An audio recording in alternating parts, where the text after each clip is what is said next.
Mga kababayan, bilang tao, karapatan ni unang ginang Lisa Marcos na makaramdam ng sama ng loob at galit. Subalit, ang kanyang personal na damdamin ay walang kinalaman sa aking mandato bilang isang opisyal ng pamahalaan. Upang makausad tayo, iiwan na natin sa isang pribadong pag-uusap sa pagitan lamang namin ni Pangulong Bongbong Marcos Jr.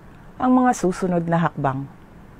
Mga kaigsuunan, nag-atubang ang ato ang nasod ug dagkong mga problema nga kinahanglang solusyonan sa gobyerno.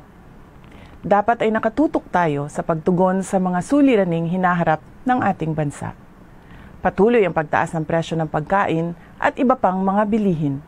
At ito ay mas nagpapahirap pa sa dinaranas na gutom o kawalan ng sapat na pagkain ng mahihirap nating kababayan. Nagbabadya rin ang kakulangan ng supply ng tubig at kuryente, habang talamak na naman ang ipinagbabawal na droga.